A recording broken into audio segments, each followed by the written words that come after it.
والسلام على سيد الأنبياء والمرسلين وعلى آله وأصحابه أجمعين۔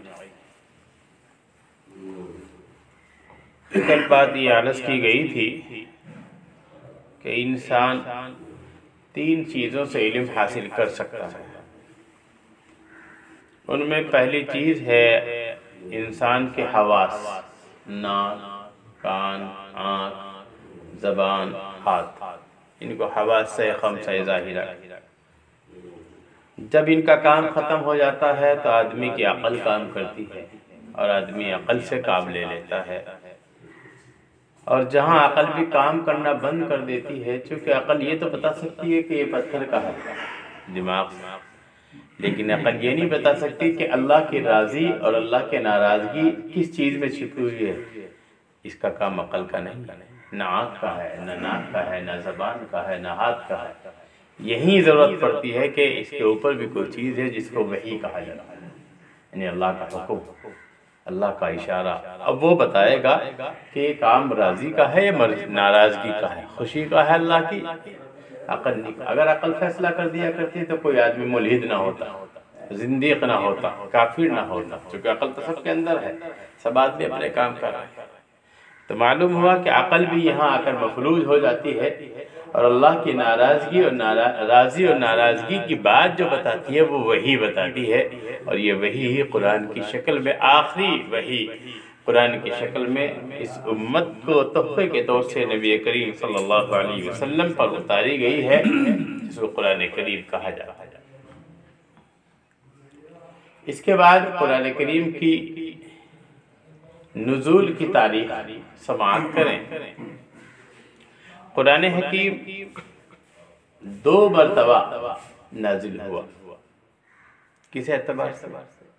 سوال یہ ہوتا ہے، ایک مرتبہ تو پورا قرآن اترا، لوح محفوظ میں ہے نا قرآن، بل ہوا قرآن مجید فی لوح محفوظ، یہ قرآن مجید ہے، لوح محفوظ میں ہے، لوح محفوظ۔ تو معلوم ہوا ہے لوح محفوظ میں یہ بھی ہے، اور تمام آسمانی کتابیں بھی، اور سارا نظام لوح محفوظ میں اللہ رب العزت نے لکھوا دیا ہے۔ تو وہاں سے لوح محفوظ سے پورا مکمل قرآن ایک ہی مرتبہ اتارا گیا آسمان دنیا پر۔ ایک جگہ ہے جس کو بیت العزت کہا جاتا ہے، یہ ٹھیک بیت اللہ جہاں ہے اس کے ٹھیک اوپر ہے، ٹھیک وہاں پورا کا پورا قرآن کریم اتارا گیا۔ بیت اللہ کی چوتھی پہلی بس اوپر سمجھ اس کی سمت کہی، اوپر اس کی سمت کہی۔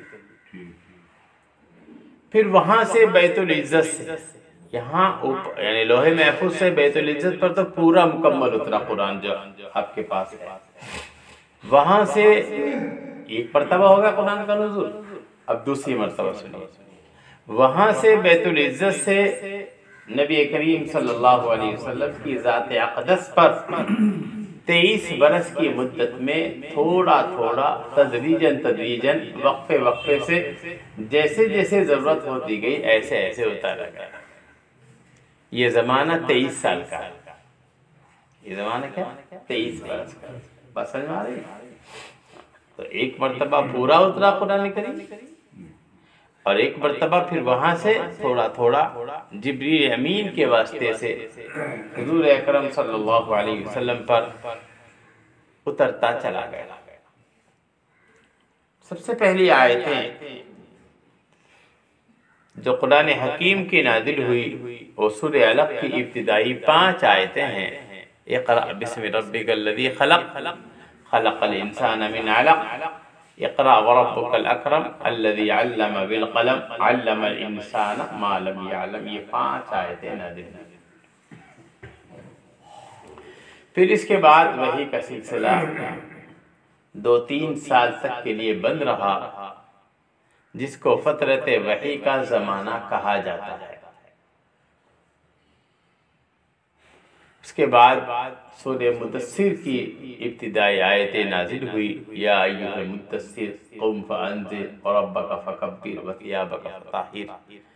یہ ابتدائی آیتیں 3 سال کے بعد نازل ہوئی، جب نبی کریم صلی اللہ علیہ وسلم نے مقام عجیات پر حضرت جبریل امین علیہ السلام کو دیکھا، تو دیکھنے کے بعد دیکھا ان کو کہ پوری آسمانی افق کو اور آسمانی پوری فضا کو بھر دیا ہے، تو آپ کے اوپر ایک گھبراہٹ سی طاری ہوئی، اور پھر آپ گھر تشریف لائے، اور کمبل آپ نے کہا گھر والوں کو مجھے کمبل اڑا دو، مجھے سردی چڑھ رہی ہے۔ آپ لیٹے ہوئے تھے کہ اسی حال میں جبریل امین یا ایھا المدثر قم فانذر یہ آیتیں لے کر اتر گئے۔ جب وہ پہلی ابتدائی آیتیں نازل ہوئی تھی تو نبی کریم صلی اللہ علیہ وسلم غار حرا میں آنا جانا رکھتے تھے، جبل نور جس کو کہا جاتا ہے۔ اس سے پہلے 6 مہینے تک آپ صلی اللہ علیہ وسلم کو ہر روز کوئی نہ کوئی خواب نظر آتا تھا، ایسا سچا اور اچھا۔ رات کو خواب دیکھتے تھے اور صبح اس کی تعبیر آنکھوں کے سامنے، جیسے صبح نکلتی ہوتی ہے، دن نکلتا ہے، دن کو نہیں جھٹلایا جا سکتا، ایسے ہی اس خواب کی تعبیر کو جھٹلایا نہیں جاتا تھا، بالکل خواب کی تعبیر بالکل سامنے ہوتی ہے۔ ایسے سچے خواب اور اچھے خواب نبی کریم صلی اللہ علیہ وسلم کو نظر آتے رہتے۔ یہ گویا کہ وحی کی ابتدائی شکلیں تھی۔ اس کے بعد باقاعدہ جبریل امین علیہ السلام آئے، اور آنے کے بعد آپ کو کہا، آپ وہیں غار حرا میں تشریف فرما تھے، آپ کو کہا اقرا پڑھیے، آپ نے کہا میں پڑھا ہوا نہیں۔ تو آپ فرماتے جبریل امین نے مجھے دبوچا، پوری محنت لگا دی، مجھے لگا کہ میری جان چلی جائے گی، اور پھر کہا چھوڑ دیا، پھر کہا اقرا پڑھیے، میں نے کہا میں پڑھا ہوا نہیں۔ تیسری مرتبہ پھر پہلے سے زیادہ دبوچا، اور پھر اس سے پہلے سے زیادہ طاقت لگا دی، پھر کہا پڑھیے، میں نے کہا میں پڑھا ہوا نہیں۔ اس طرح سے کہا کہ جبریل امین نے پڑھی اقرا بسم ربک الذی خلق خلق الانسان من علق۔ اس طرح سے یہ ابتدائی 5 آیتیں نازل ہوئی، اور نبی کریم صلی اللہ علیہ وسلم ان 5 آیتوں کو لے کر گھر تشریف لائے، پہاڑ سے اترے دیکھیے۔ آپ فرماتے میرے منڈے ایسے ہل رہے تھے، میرا دل کپ کپا رہا تھا، گھبرا رہا تھا، پتہ نہیں کیا بات ہو گئی۔ میں گھر آیا اور گھر والوں کو پورا قصہ سنایا کہ ایسے سے میرے ساتھ ہوا، اور مجھے تو لگتا ہے کہ شاید میری جان چلی جائے گی، مجھے معلوم نہیں میرے ساتھ ہی کیا بات پیش ہے۔ لیکن حضرت خدیجہ رضی اللہ تعالی عنہ جو ہم سب کی پہلی ماں ہے، آپ صلی اللہ علیہ وسلم کی انتہا درجے کی آپ کے اوپر عاشق ہونے والی اور آپ کے اوپر فدا ہونے والی، انہوں نے عرض کیا کلا، ہرگز ایسا نہیں کہ آپ ہلاک ہو جائیں گے، اور میرا رب آپ کو رسوا نہیں کرے گا، اس لیے کہ آپ میں جو خوبیاں اور جو ادائیں ہیں وہ خوبیاں اور ادائیں ہیں جن کے اندر وہ اچھائیاں ہوتی ہیں، وہ ہلاک و برباد نہیں ہوتی۔ آپ تو صلہ رحمی کرتے ہیں، آپ تو مٹے ہوئے کو کما کر دیتے ہیں، جو بالکل جس کا دیوالیہ بن گیا ہو اس کو بھی کما کر دینا، یہ آپ کی خصلت مبارکہ میں داخل ہے۔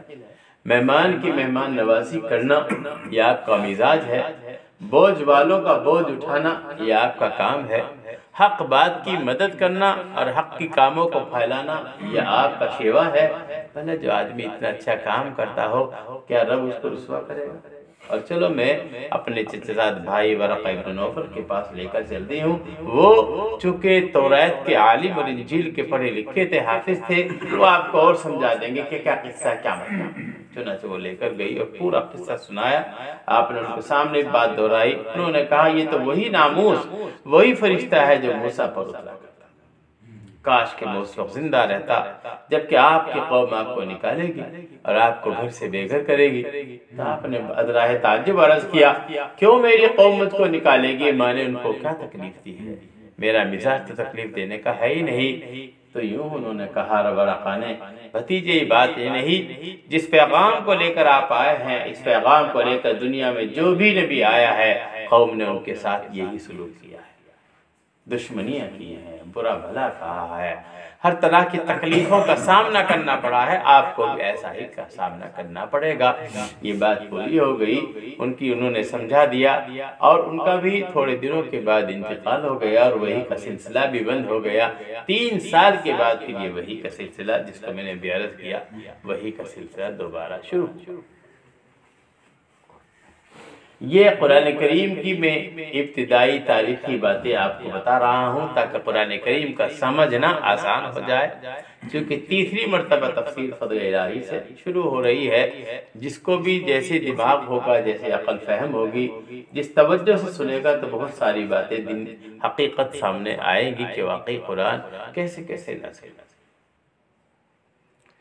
پھر اس کے بعد آپ یہ سمجھیے، جو لوگ قرآن کریم کے پڑھے ہوئے ہیں اور قرآن کی تلاوت کرتے ہیں، وہ یہ بھی سنتے ہوں گے اور پڑھتے ہوں گے کہ یہ آیت مدنی ہے اور یہ آیت مکی ہے۔ اس کا مطلب کیا ہوتا ہے؟ یہ بھی سوال آتا ہے ذہن میں۔ اس سوال کا جواب بھی سمجھنا ضروری ہے۔ دراصل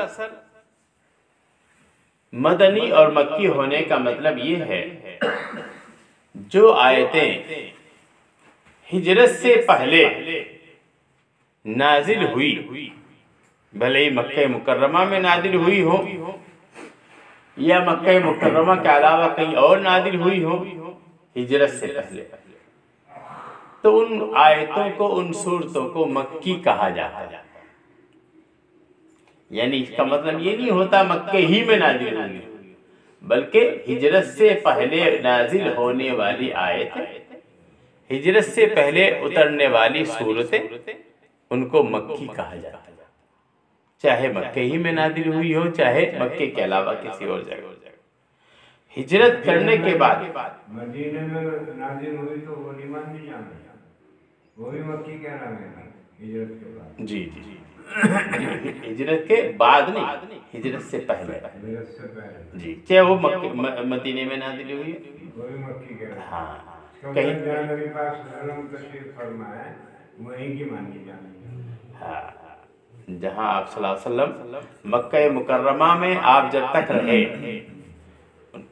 اور ہجرت کے بعد بھلے ہی وہ ہجرت کے راستے میں نازل ہوئی ہو، مدینہ منورہ میں نازل ہوئی ہو، کسی جہاد میں نازل ہوئی ہو، مدینہ آنے کے بعد جب آپ نے مکہ فتح کیا عین مکے میں نازل ہوئی تو مدنی کہنا ہے۔ جیسے بہت ساری آیتیں ایسی ہیں جو قرآن کریم میں ایک آیت ہے، جب آپ صلی اللہ علیہ وسلم تشریف لائے تھے فتح مکہ کے موقع پر، چابی منگوائی تھی حضرت عثمان سے، تو انہوں نے جب چابی دینے سے آناکانی کی تھی اور پھر آپ نے ان سے چابی لی اور چابی لے کر بیت اللہ کھولا، پھر واپس دی اور یہ فرمایا تھا آپ نے یہ چابی ہمیشہ تیرے خاندان میں رہے گی قیامت تک، تجھ سے لینے والا اس زمانے کا ظالم ہوگا جو تجھ سے چھینے گا۔ کیوں فرمایا تھا؟ کہ قرآن کی آیت اتر گئی تھی کہ ایمان والو، تم جو تمہارے پاس امانت ہو وہ امانت اہل امانت کو سونپو۔ یعنی اللہ کا اشارہ آ گیا تھا چابی کی امانت اسی خاندان کا حق ہے، اس لیے آپ نے وہ اس امانت کے طور سے وہ چابی اسی خاندان کو دے دی۔ آج بھی اور قیامت تک وہ چابی حضرت عثمانی کے خاندان میں چلی آ رہی ہے۔ جب بھی بادشاہ وقت کو ضرورت پڑتی ہے تو وہ اسی خاندان سے چابی منگوائی جاتی ہے، بیت اللہ کھلوایا جاتا ہے، بیت اللہ کا غسل ہوتا ہے، صاف صفائی ہوتی ہے، پھر چابی اسی خاندان کو واپس کر دی جاتی ہے، چونکہ قرآن کہہ رہا ہے چابی اہل امانت، جن کی امانت ہے انہیں کے حوالے کر دے۔ بالکل دیکھیے بیت اللہ میں نازل ہو رہی ہے، مکے میں نازل ہو رہی ہے، لیکن چونکہ ہجرت کے بعد نازل ہوئی تو اس کو مدنی کہیں گے، اور جو ہجرت سے پہلے نازل ہوئی بھلے وہ کہیں بھی نازل ہو اس کو مکی کہیں گے۔ اس کے علاوہ کچھ پہچان بھی ہے۔ پہچان کیا ہے؟ جن صورتوں میں لفظ کلا آیا ہے، پڑھا ہوگا نا آپ لوگ پڑھتے ہو کلا، جو قرآن پڑھے ہوئے وہ سمجھ جائیں گے، وہ صورتیں یا وہ آیتیں مکی ہیں۔ یہ بھی پہچان۔ دوسری پہچان یہ ہے جن صورتوں کے شروع میں یا ایھا الرسول یہ آیا، وہ صورتیں بھی مکی ہیں۔ جن صورتوں کے شروع میں، جن آیتوں کے شروع میں یا ایھا الذین آمنوا آیا ہے وہ مدنی۔ یہ پہچان ہے، اکثری پہچان ہے۔ کبھی کبھی ایسا بھی ہوا ہے کہ بعض آیتیں بعض صورتوں کی مکی ہیں اور بعضی آیتیں ان میں مدنی ایسے بھی ہیں۔ اس کا کام اہل علم کا ہے اہل علم جانتے ہیں جب تفسیر پڑھائی جاتی ہے تو باقاعدہ یہ بتایا جاتا ہے کہ سورہ بقرہ مدنی ہے لیکن فلاں فلاں آیت اس میں مکی ہے، فلاں سورت مدنی مکی ہے لیکن فلاں فلاں آیت اس میں مدنی ہے۔ یہ کام اہل علم کا ہے، حضرات مفسرین کا ہے، وہ ایک ایک آیت کے بارے میں، ایک ایک لفظ کے بارے میں بتا دیتے ہیں کہ یہ آیت مدنی ہے، یہ آیت مکی ہے، ان کا کام یہی ہے۔ یہ تو ایک عام بات کہ عام لوگوں کو یہ بات سمجھ آ جائے کہ پہچان ہو جائے، یا ایھا رسول آ گیا، جیسے یا ایھا رسول بلغ ما انزل الیک من ربک، تو یہ پہچان ہو گئی، آپ کو پتہ لگ گیا یا ایھا رسول بتایا گیا تھا کہ جہاں یا ایھا رسول آئے گا مکی ہونے کی پہچان ہو جائے۔ آپ پڑھتے ہوں گے دیکھا جائے گا یا ایھا الذین آمنوا، ہے نا قرآن میں یا ایھا الذین آمنوا، بس تو آپ کو معلوم ہو گیا کہ یا ایھا الذین آمنوا کا مطلب یہ ہے کہ یہ آیت مدنی ہے، ہجرت کے بعد اتری، یہ پہچان بتا دی گئی آپ لوگ، ورنہ تو صورتوں کے شروع میں لکھا ہوا ہی مدنی ہے، مکی ہے، یہ لکھا ہوا ہے ہی، لیکن اس سب کے باوجود جن صورتوں کے شروع میں مکی یا مدنی لکھا ہوا ہے ان میں بھی کچھ آیتیں مکی کے علاوہ مدنی ہو سکتی ہے، اور مدنی صورتوں کے اندر مکی بھی ہے، ترتیب ہے۔ یہ تو چونکہ اللہ کے نبی صلی اللہ علیہ وسلم نے حکم دیا تھا یہ آیت فلاں آیت کے بعد رکھو، یہ آیت فلاں کے بعد رکھو، یہ اپنے طور سے نہیں ہے۔ تب جیسے جیسے آپ بتاتے گئے ایسے ہی صحابہ نے اس ترتیب کو رکھا ہے، اپنے طور سے کوئی ترتیب منعقد نہیں ہوئی ہے، ساری ترتیب وحی کے واسطے سے، وحی کے اشارے سے آپ صلی اللہ علیہ وسلم کی ہدایت کے مطابق ہوئی ہے قرآن کریم۔ اس لیے تو قرآن کریم میں کسی بھی طرح کی کوئی زبر زیر اور نقطے کی کوئی کمی بیشی نہ ہے، نہ ہوگی، اور نہ کوئی کر سکتا ہے۔ کوئی کہنے والا کہے گا وہ اپنے زمانے کا مردود اور شیطان ہوگا۔ یہ بات میں نے مکی اور مدنی صورتوں کی پہچان کے تعلق سے نہ دی۔ بعض مرتبہ ایسا ہوتا ہے کہ کسی بھی صورت کے آیت کے نازل ہونے کا کوئی واقعہ بتایا جاتا ہے کہ اس کو مفسرین کی اصطلاح میں شأن نزول یا سبب نزول کہا جاتا ہے۔ یہ آیت کیوں اتری، کیا سبب بنا، یہ سورت کیوں اتری، کیا سبب بنا۔ کبھی کبھی تو اللہ کی جانب سے اس کا اشارہ ملتا ہے، اور کبھی کبھی اسباب کے واسطے سے اہل علم اس کو معلوم کر لیتے ہیں، اس حکم کو معلوم کر لیتے ہیں کس موقع پر یہ آیت نازل ہوئی۔ نبی کریم صلی اللہ علیہ وسلم نے حدیث میں اس کو بیان فرما دیا گیا ہے، فرما دیا قرآن کریم کے سب سے اعلیٰ مفسر اور سب سے اول ترجمان جن کو حضرت عبداللہ کے نام سے یاد کیا جاتا ہے، عبداللہ بن عباس، چھوٹے ہی سے تھے، اللہ کے نبی صلی اللہ علیہ وسلم نے ان کو دعا دی تھی، اللہم علم الکتاب، اے اللہ اس کو اپنی کتاب قرآن کا سب سے بڑا عالم بنا دینا۔ اور وہ دعا ان کے حق میں پوری پھلی اور پھولی، آج وہ قرآن کے سب سے بڑے بیرسٹر اور سب سے بڑے ترجمان اور سب سے اعلیٰ مفسر ہے۔ وہ جس آیت کے بارے میں فیصلہ کرتے ہیں، یہ آیت فلاں موقع پر نازل ہوئی، ان کا فیصلہ آخری فیصلہ ہوتا ہے، ان کے فیصلے کو کوئی رد نہیں کر سکتا، ختم نہیں کر سکتا۔ اللہ رب العزت نے یہ ان کا اعزاز دیا ہے نبی کریم صلی اللہ علیہ وسلم کے واسطے سے۔ بہت معمولی عمر کے تھے، بڑے بڑے صحابہ یہ شک کیا کرتے تھے، ایک شبہ، چونکہ چھوٹے بچے تھے، عمر جیسا انسان کو بڑا مقام دیا کرتا تھا، تو عمر کو کہنے لگے اس چھوٹے سے بچے کو آپ بوڑھوں میں بٹھا دیتے ہیں، جیسا آج کل بھی کہتے ہیں۔ تو آپ عمر نے کہا تم نے اس بچے کو تو دیکھا لیکن بچے کی صلاحیت کو نہیں دیکھا، میں اس کی صلاحیت کو دیکھتا ہوں، اس کے علم کو جانتا ہوں۔ اور پھر امتحان لے لیا کہ بتاؤ سورہ نصر پڑھوا دی، اذا جاء، بتاؤ اس کا کیا مطلب ہے۔ بڑے بڑے صحابہ، بدری صحابہ بیٹھے ہوئے تھے، کوئی کچھ بتانے لگا، کوئی کچھ بتانے لگا، لیکن بات صاف نہیں ہوئی۔ عبداللہ سے پوچھا، عبداللہ بن عباس سے، تم بتاؤ اس کا کیا مطلب ہے۔ انہوں نے بتا دیا اس میں نبی کریم صلی اللہ علیہ وسلم کی موت کا اشارہ ہے۔ تو حضرت عمر نے فرمایا اس بچے کو میں اس علم کی وجہ سے آگے بڑھاتا ہوں، عمر نہیں دیکھنی چاہیے، علم دیکھنا چاہیے، علم کتنا بڑا ہے۔ تو یہ بات حضرت عبداللہ ابن عباس رضی اللہ تعالی عنہما کہ گویا کہ فیصلے کی ہوتی ہے، اللہ نے ان کو علم دیا ہے، اور نبی کریم صلی اللہ علیہ وسلم کی دعا سے ان کو بہت بڑا علم قرآنی عطا ہوا ہے۔ وہ فیصلہ کرتے ہیں کہ یہ آیت مکی ہے فلاں مدنی ہے، کیوں نازل ہوئی، کس موقع پر نازل ہوئی، اس کی وضاحت کرتے ہیں اور اس کی تفصیل بیان کرتے ہیں۔ بہرحال آج کا مختصر سبق کا خلاصہ یہی ہے کہ کون سی آیت مکی ہے، کون سی آیت مدنی ہے، اس کی بہت ساری اور بھی پہچان۔ ایک اور پہچان ہے جس کا تعلق لفظ سے نہیں ہے، جس کا تعلق مطلب سے۔ مطلب کیا ہے؟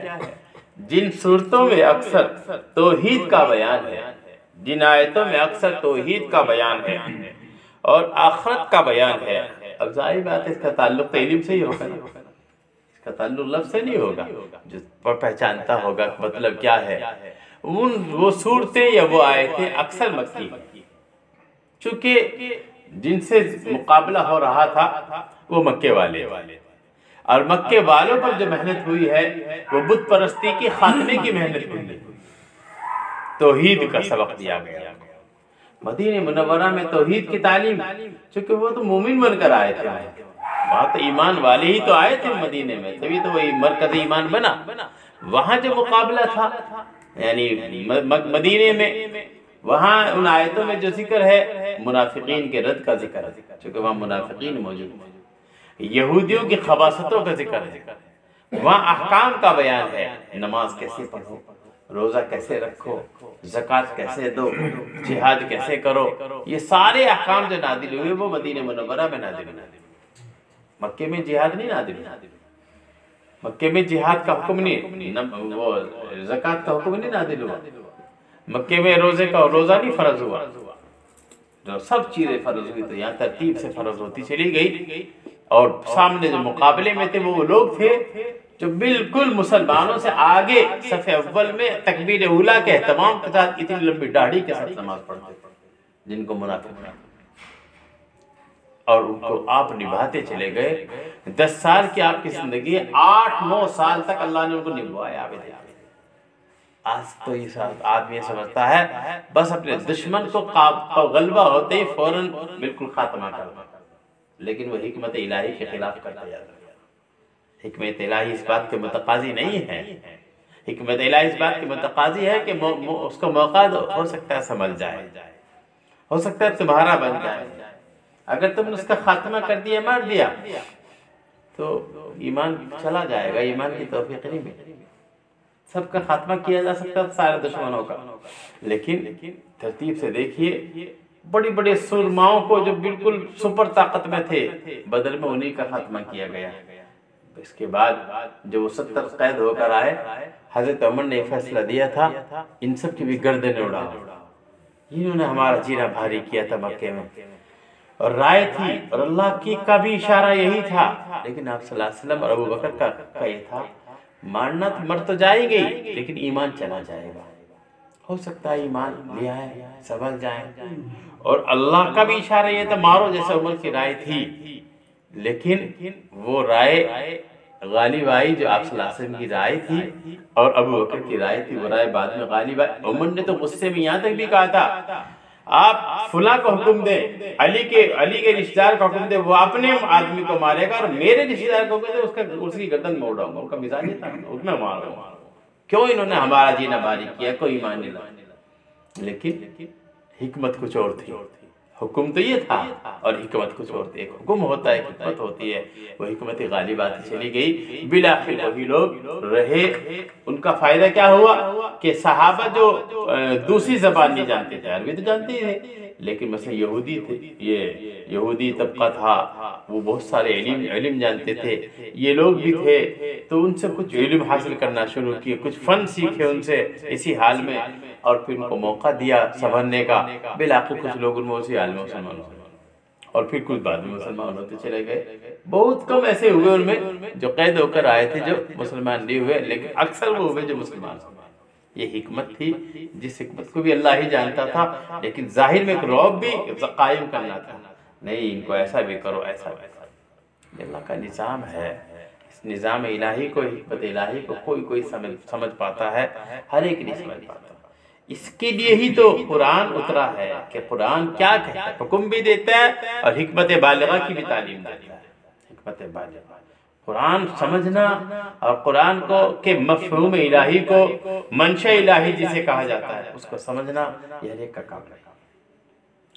اب نماز پڑھنے کا حکم ہے، نماز پڑھو، لیکن حکمت کیا ہے، کیسے پڑھو، کہاں پڑھنی ہے، کس جگہ پڑھنی ہے، یہ بھی تو دیکھنا۔